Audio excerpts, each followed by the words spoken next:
My name is Kayla Hart, and I used to think silence meant peace. I know better now. Silence in my childhood home meant avoidance, denial, a suffocating quiet that swallowed up everything I felt and left nothing behind but blame. The last time I let myself cry in front of my parents, I was 11. My older brother Dean had pushed me into the garden bed behind our house in Savannah, Georgia. I hit the edge of a brick planter and split my cheek open. There was blood on my shirt and my hair all down the front of my jeans. Dean cried when Mom showed up saying I had started it by being annoying. She looked at my face, then at his tears, and grounded me for escalating things. That was the story of my life. Dean created the chaos, and I paid the price. Dean was the boy with the wide grin and fast lies. Teachers loved him. Neighbors complimented his manners. My parents swore he was just high-spirited. But I saw the other side, how he slammed my bedroom door open whenever he wanted, how he stole the $50 our grandma gave me for Christmas and claimed he never saw it, how he once told me I was adopted, and they only kept you because Dad said it would be bad PR to give you back. They laughed when I protested. Mom even said, "Oh, lighten up, Kayla, you're too sensitive." That became my label in the house, too sensitive. Every emotion I expressed was an inconvenience. Every protest I raised was drama. By 13, I stopped fighting. I learned how to disappear in plain sight. School was my escape, books were my solace. I'd lock myself in my room with earbuds and burying myself in math problems and novels. It was the only place where the rules made sense. My birthday came and went like an afterthought every year. Dean got parties, balloons, and brand new sneakers. I got discount gift cards and half-hearted hugs. Once I overheard Dad say, "She doesn't like being the center of attention anyway." That wasn't true. I just didn't know what it felt like. At 17, I left. No shouting, no drama. I just packed 2 duffel bags, waited until the house was quiet, and slipped out before sunrise. No one followed. No one called. And when I stopped at a gas station 2 states away, I realized my mother hadn't even texted to ask if I was safe. The years that followed were threadbare, cheap motel rooms, temporary roommates, fast food jobs, and a whole lot of no experience needed. I learned how to stretch a dollar and how to make coffee in convenience store bathrooms. The silence followed me everywhere, but at least it was mine. I ended up in Corpus Christi, Texas, working at a beachside hotel as part of the housekeeping crew. It wasn't glamorous, but it came with free soup once a week and enough of a paycheck to afford rent on a shared apartment. I started to think maybe I could build something real there. Then the pandemic hit. 3 years of steady struggle vanished overnight. The hotel shut down. They didn't even tell us face to face, just an email, a short severance check, and locked doors. I had 3 weeks to figure it out. My roommate left first back to her parents in Louisiana. I didn't have that option. I sold what I could and took the last of my savings to buy a used truck camper, one of those rust-stained ones with mismatched windows and a leaky roof. It smelled like mildew and forgotten dreams, but it was mine. I parked it behind a church, then a grocery store. Anywhere I wouldn't be asked questions. I lived off granola bars and dollar ramen. Some nights, when it rained, I wrapped my clothes in plastic bags so the mattress wouldn't soak through. I used a 24-hour gym for showers, ran an extension cord from behind dumpsters when I got brave enough. No one checked on me. Not a text. Not a call. I thought maybe they didn't even remember I existed. That was the worst part, not the hunger or the cold, but the bone-deep certainty that even if I vanished, no one would notice. But in that silence, I found something else resolve. A friend of a friend told me about a job at a shipping warehouse in San Antonio. Manual labor, long hours, but decent pay, and no dress code. I showed up the next day with a resume and a packed lunch. The manager, Ron, didn't ask about my address. He saw the camper, glanced at me, and nodded once. "You show up on time, we're good," he said. So I did. Every morning before dawn, I laced up my boots, clocked in, and moved boxes until my back hurt and my hands were raw. I worked every shift I could, get weekends, holidays, double overtime. I didn't have anywhere else to be. Ron noticed. A few weeks in, he let me run a power cord out back so I could plug in a space heater when the nights dropped below freezing. I offered to work Sundays for free. He waved it off, but I did it anyway. Every small upgrade felt like a victory. New tires, fresh insulation, a waterproof tarp for the camper roof. I opened a savings account and guarded it like a dragon hoarding treasure. I stopped using social media. I didn't need anyone knowing where I was or what I was doing. Silence had become my protection, my peace. Then one afternoon, after restocking a row of pallets, I noticed a paper taped to the break room bulletin board. A small house for sale. Cheap, close. Nothing fancy. 3 bedrooms, faded siding, a porch light that flickered. I tore off the number without thinking. Drove past the address that evening, headlights off, engine low. It wasn't pretty, but it had walls, a roof, and running water. It had a front door I could lock from the inside. I signed the papers a month later. My hands trembled the whole time. Afterward, I sat in the parking lot of the bank and cried into my sleeves, not because I was sad, but because I couldn't believe it. For once I hadn't begged. I hadn't borrowed. I had earned this. That night, I slept on the hardwood floor of my new home, wrapped in a donated blanket, a portable heater buzzing beside me. It was the best sleep I'd had in my entire life. I spent the next few weeks fixing what I could. Scrubbing walls, patching paint, and watching YouTube videos on how to reseal windows. I didn't have furniture, but I didn't care. I had a roof that didn't leak. I had keys. I had silence that wasn't hollow. When I finally took the camper off the truck bed, I parked it along the fence, cleaned it out, and covered it with a tarp. It felt like retiring. An old friend who'd kept me warm through the worst. I wasn't getting rid of it. Just letting it rest. Just in case. One rainy Saturday, I posted a photo online, just the front porch light glowing in the dusk, and the house number barely visible beneath it.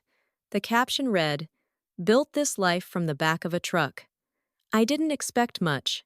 A few likes, a heart from a former coworker. Then silence. I didn't mind. That porch light was for me, not them. 3 weeks later, that silence was shattered.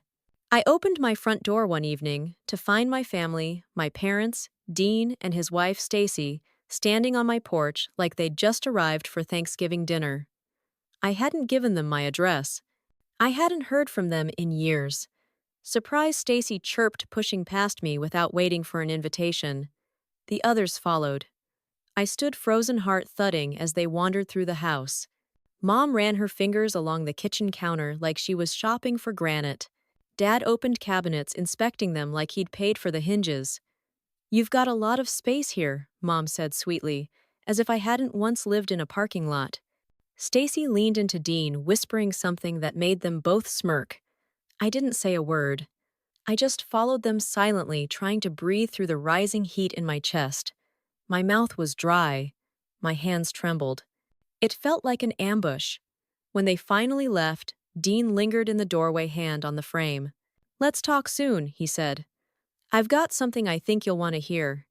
He came back the next afternoon. Alone this time, holding a coffee cup and that smug ease he'd always carried like a crown. He didn't knock. Just tapped once and walked right in, like he still had keys to the place. This house, he started settling into one of my kitchen chairs, like it was his. "Makes sense for us. Closer to my job, better school district. You've got the extra rooms." He sipped his coffee and smiled. "Stacy's pregnant again, by the way. So yeah, we could use the space." I stared at him, waiting for the joke. It didn't come. "You'd still be here, obviously," he continued, waving his hand. Like this had been pre-approved by some invisible committee. "But we'd need the master. You can take one of the smaller rooms. Or even the camper, honestly. You were fine in there before, right?" My blood went cold. He leaned back, tapped his fingers on the table. "We'd split groceries, of course. Stacy cooks, win-win for you. And no guests without clearing it first. Quiet hours after 9. You know structure." Something snapped in me. Not loudly, not dramatically, Just, finally. I stood up, both palms flat on the table. Number. He blinked. What do you mean? No. I said, voice steady. You're not moving in. You're not taking the master. You're not writing rules in my house. And I'm not sleeping in a camper, so you and Stacy can play happy family in something you didn't earn. His smile faltered. Kayla, be reasonable. I was reasonable when Mom let you lie about breaking my arm in 7th grade. I was reasonable when you borrowed my savings for a business idea that failed. I was reasonable when all of you left me to sleep in a truck behind a warehouse and never once called to ask if I was okay. He tried to say something else, but I was done listening. This is my house, mine, and you don't get to take it just because you showed up. Dean left without finishing his coffee. And for the first time in years, the silence he left behind felt like a choice I had made. A few days later, I came home from work and noticed something was off. My welcome mat was crooked, the porch light was on, and the blinds in the living room were open. My stomach dropped. I tried my key. It didn't work. The lock had been changed. I walked around to the side and saw Dean's truck parked out front. Inside the house through the window, I saw Stacy stacking boxes in the hallway. My hallway. They weren't moving in. They had moved in. I knocked hard. Stacy turned, smiled like I was the one interrupting. Dean came to the door, holding up a wrinkled piece of paper. You signed this rental agreement, he said. You said we could use the place for a while. I stared at the signature at the bottom. My name, sort of. It wasn't even close to how I write it. You forged that, I said. Stacy came up behind him, arms crossed over her belly. Don't be dramatic. You left the door open. We just made it official. I pulled out my phone and hit record. Dean stepped forward to block the lens. I kept filming. You're trespassing, I said calmly. And you broke into my house. Stacy lunged forward and slapped the phone from my hand. It hit the porch hard, still recording. I called the cops. When they arrived, I showed them the deed, the texts, even the Facebook photo with the date and house number. Dean tried to waive the fake lease again. Stacy cursed at the officers and accused me of abandoning the property. It didn't work. They were ordered to leave immediately. I stood in the doorway as Dean and Stacy dragged their boxes back to the truck, silent but seething. Stacy muttered threats under her breath. I locked the door behind them twice. That night, I posted the video. No caption. Just Dean waving that forged lease, Stacy slapping my phone, and my voice calm and clear narrating what had happened. I didn't think anyone would care. But then the comments started. Cousins I hadn't spoken to in years reached out. An aunt in Oregon sent a message. Now it makes sense. I always wondered why you disappeared. People from work saw it and said, "Good for you." That took guts. Stacy disappeared from social media. Dean went quiet. My parents stopped posting their Sunday brunch updates. The silence from their side said more than any apology ever could. The fallout came quietly, like most things in my life. No public meltdowns. No fiery Facebook posts. Just absence. Just the vanishing. Stacy deactivated her Instagram. Dean stopped showing up at our parents' house for dinner. My mom didn't text me, didn't call, but she watched every video I posted. I saw her username in the views. Then one evening they came. Not Dean or Stacy this time. My parents, Margaret and Richard Hart. They stood on my porch like missionaries on a hot Georgia afternoon, clasping their hands, trying not to look guilty. I opened the door, but didn't invite them in. Julian's going through a really hard time, Mom began, as if I didn't know. All this, it's made things worse. My dad added, "You've made your point. Can't you just let it go?" For the family, I didn't flinch. Not this time. I am doing this for the family, I said quietly. The part of the family that didn't try to steal from me. They just stood there looking older than I remembered, more tired than anything else. It almost softened me. Almost. That's when Naomi, my cousin on Dad's side, pulled into the driveway. She stepped out of her car, sunglasses still on, and walked up to stand next to me. No words, just presence. My parents didn't try to argue after that. They left slowly, eyes downcast. The next weekend, I made a copy of my house key for Naomi. I didn't hear from Dean again until a few days later. A text. No greeting, no apology. Hey, can we talk? It's about the kids and rent. I agreed to meet him in the driveway. I didn't want him back in the house. He arrived on foot, hands in his pockets, wearing that sheepish look he'd perfected in childhood, the one he used to get out of trouble. Stacy's not working, he began, eyes darting everywhere but at me. Formula's expensive. The kids are growing fast. We've fallen behind. He wasn't asking to move in. Not this time. He just wanted money. Even a few hundred a month would help, he said. Just until we get on our feet. I didn't raise my voice. I didn't roll my eyes. I invited him to look at my spreadsheet. I showed him line by line property taxes, home insurance, repair costs, the new water heater, the siding patch, the groceries, the utilities. Then I flipped to the next tab and showed him my rental income. I've already filled the back room, I said. 2 women from work. Reliable, respectful, they pay on time. He swallowed hard. I don't have money to spare, I added. And I didn't buy this house to become a bank for the people who tried to take it. He nodded slowly, didn't argue, just turned around and walked back to his truck. I thought that was the end of it. Until Stacy drove by 2 days later. She didn't get out, just rolled down her window and screamed across the front lawn. You cold, barren witch. You'll never have a family of your own, so you're punishing everyone else. I was standing at the kitchen sink when it happened. I didn't even flinch. I watched her through the curtain until she sped away. I didn't chase. I didn't respond. That afternoon, my tenants came home. Sierra and Jules, both shift managers at the warehouse.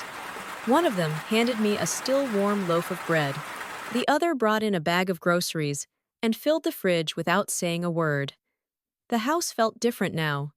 It wasn't just shelter. It was a sanctuary, quiet but full, peaceful but alive. Later that night, I opened the tarp on the camper and aired it out. I wasn't planning to move back in, but something told me I'd need it again, and I did. Just not for me. The first whispers came from mutual friends, people who knew someone who worked with Stacy or lived near Dean. I didn't believe them at first. I didn't want to. But then, someone forwarded me a screenshot, a message thread between Stacy and another man. Long messages, late at night, dates and hotel check-ins. It hadn't just started. It had been going on for years. Dean refused to believe it even when the dates didn't line up. Even when their second child, the baby Stacy had been glowing about, didn't look like him at all. Eventually, the pressure broke. Dean got a paternity test. The result was unavoidable. He wasn't the father. I didn't reach out. I didn't say I told you so. I didn't need to. The fallout was fast. The marriage dissolved in weeks. Stacy disappeared. Rumors said she'd gone to Arizona. She didn't take the kids. Dean ended up our parents' response didn't depend. They didn't show up at church. They didn't post pictures at brunch or talk about Dean's potential. They faded into the silence they always used as a weapon. One evening, I dipped below. I watched the sky soften into lavender. I wasn't angry. I wasn't reaching. I was just numb. Then, just as the sky turned, I saw a picture standing right. It was Dean. He didn't knock. He didn't shout. He just stood there, hands in his pockets, eyes heavy like he hadn't slept in days.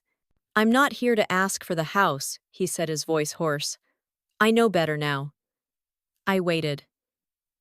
It's for Luca, he added. He's not sleeping well at Mom and Dad's. Too many people. Too much noise. He asked if we could live somewhere quieter. He misses having space. I looked past him toward the side yard where the camper sat untouched, shaded under the tree. I remembered the nights I'd spent in there shivering scared, pretending thin metal walls could keep the world out. I didn't speak right away. Then I said, "I'm not giving it to you." "I'm not asking you to," he said. I stepped off the porch and led him to the backyard.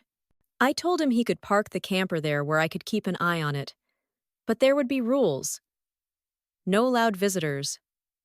No overnight guests I hadn't met. No Stacy. No drama. I wrote it all down, made him sign it, and filmed us shaking hands. Dean didn't argue. "Thank you," he said quietly. I didn't say anything back. I just handed him the spare keys and walked inside. He moved in that evening, and the next morning, I heard the soft, rhythmic thump of a soccer ball in the grass. It started with the sound of a soccer ball, soft and steady, like a heartbeat returning to the yard. Luca, Dean's oldest son, kicked it up and down the patch of grass beside the house. I watched from the kitchen window, arms folded, unsure of how I felt. He was maybe 8 or 9 with sandy brown hair and a cautious smile. His little sister Maya toddled behind him laughing as she tried to keep up. They didn't ask questions. They didn't knock. They just played. Some afternoons they'd draw chalk figures across the driveway, bright colors streaked between the cracks. One day, they left a bouquet of dandelions on my porch, tied with a twist tie and a leaf. Another day, Maya helped Jules water the garden while Sierra baked cookies. The house didn't feel invaded anymore. It felt full. Dean kept to himself.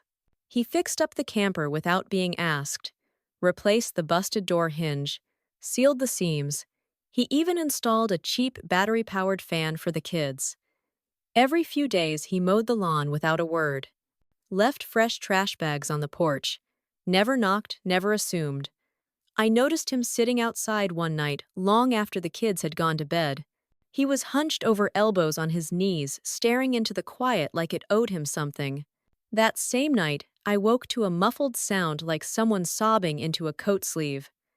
I stepped outside wrapped in a hoodie and followed the sound to the camper. I knocked lightly on the aluminum side. The door creaked open.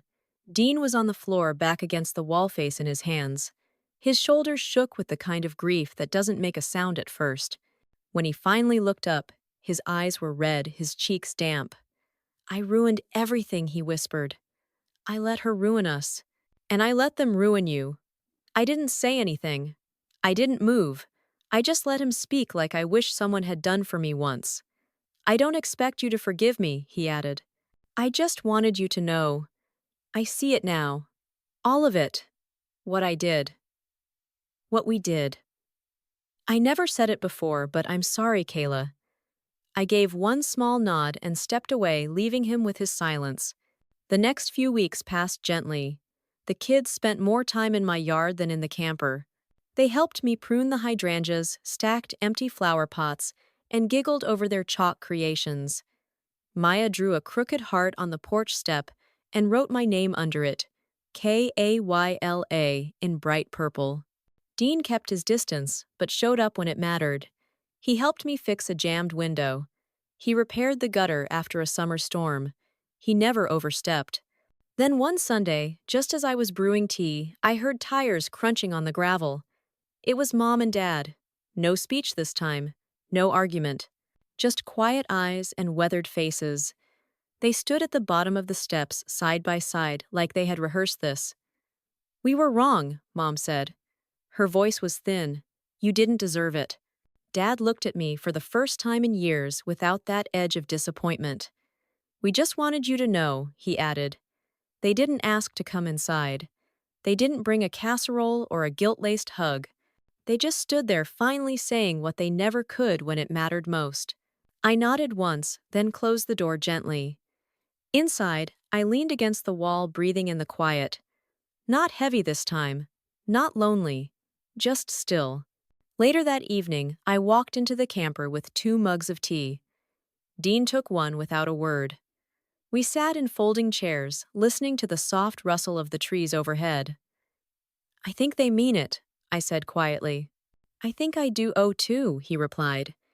It wasn't forgiveness. Not yet, but it was something. The kids started sleeping better. Luca helped Naomi plant tomatoes along the fence. Maya followed Jules everywhere, clutching a tiny watering can. The yard looked like a strange little community garden, like the home I used to imagine. One morning, Luca knocked on my door, holding a paper plate stacked with pancakes. Dad made extra, he said. He says thank you. I took the plate, smiled, and said, tell him he's welcome. Later, I brought over an old bookshelf for the camper. Dean thanked me twice. He didn't mention money. He didn't ask for more space. He didn't bring up the past. Sometimes I caught him watching the kids from the camper steps, eyes full of something between sorrow and awe. The kind of look people have when they realize they nearly lost everything and somehow got a second chance. Then one afternoon, while I was trimming the hedges, Luca sat down beside me. Is this our home now? He asked. I paused. It can be, I said, if you help take care of it. He nodded solemnly. I will, and he did. They all did. The final change came, not with drama, but with rhythm, routine, subtle, steady. I got used to the sound of a soccer ball in the morning and the sight of Maya's curls bobbing through the garden. Jules and Sierra cooked Sunday brunch sometimes, and Naomi dropped by on Saturdays with armfuls of fresh produce from the co-op. Dean and I didn't talk much, but we nodded. Shared short exchanges. He kept the yard neat. The camper stayed quiet. And over time, the wound between us dulled into something like scar tissue still there. Still tender, but no longer bleeding. It was enough. Then, about 2 months after the night my parents stood on my porch, Dean knocked on the door for the first time since he moved into the camper. I opened it and found him standing there holding a paper folder. It's from the court, he said. Final custody paperwork. Full custody. Stacy didn't fight it. I opened the folder and skimmed the documents, his name. The kids' names all official. She signed it and left town again. Arizona, I think. No one's heard from her since. He didn't look relieved. He looked tired. I just wanted you to know, he said, then turned to leave. Dean, I called out. What are you going to do now? He paused, looked back at me. Keep showing up, he said. Like you did. That was the first time I realized he meant it, not just the apology, but everything after. The work, the silence, the effort. And as the weeks rolled into months, my house kept breathing around us. Luca made friends at his new school. Maya learned to spell her name and left crayon messages on the porch. Dean started fixing things before I even noticed they were broken. One rainy Tuesday, I came home late and saw him on the camper steps, a steaming mug in his hands. He held it up without a word. I nodded and grabbed my cup. We sat there in silence, the drizzle ticking softly against the roof of the house. It wasn't warmth, not quite, but it was peace. That winter, I bought a second-hand shed and converted it into a proper room for the kids, insulated with real windows and a space heater. Dean helped me build it, never asking, never overstepping. Just showing up with tools and a quiet kind of gratitude. Luca called it the green room because we painted the door a deep forest green. Maya hung wind chimes from the eaves and called it her house. For Christmas, Sierra and Jules got them both backpacks and gloves. Naomi brought a space heater shaped like a fireplace. I baked cinnamon bread. We sat together that night, 5 adults, 2 kids, 1 slightly crooked tree, and it was the first holiday I hadn't dreaded in over a decade. The house that had once been silent with grief was now filled with laughter. Not loud or chaotic, just enough to let you know life was growing again. Dean still carried his shame. He always would, I think. But he wore it differently now. Not like armor or deflection, but like a reminder. Like a lesson stitched into the seams of everything he did. One night, long after everyone had gone to bed, I stood at the window and watched him tuck the kids into the camper. He kissed Maya on the forehead and whispered something to Luca. Then he stepped outside and sat down, shoulders curled forward. I watched for a long time. And for the first time, I allowed myself to think, maybe this is what forgiveness looks like. Not forgetting, not excusing, but letting go of the need to keep proving they were wrong. They already knew. My parents stopped by only once more that spring. My mom brought a small pot of hydrangeas. "This color reminded me of you," she said softly. I thanked her but didn't invite them in. They didn't expect to be. That was the last time they tried to rewrite the story. Now, when people ask why I live where I do, why I stayed after all of it, I just smile. Because they don't understand that peace isn't always somewhere new. Sometimes peace is something you build piece by painful piece after the storm. One late April evening, Luca sat beside me on the porch, knees pulled to his chest. "Do you ever think about leaving?" he asked. I shook my head slowly. "Not anymore." He looked out across the lawn. "Me either." We sat like that until the porch light flickered on. The air smelled like rain. The camper lights glowed softly yellow in the distance. I reached down and pulled the old welcome mat straight. And for the first time, I whispered the words I used to be afraid to even think. "This is home." Family laughed when I got nothing. Now I own a house and they want it. For my brother is the intimate and emotional story of Kayla Hart, a woman discarded and diminished by her own family in favor of her charming but irresponsible brother Dean. After years of emotional neglect and being left to survive alone, Kayla built her life from the back of a leaky truck camper.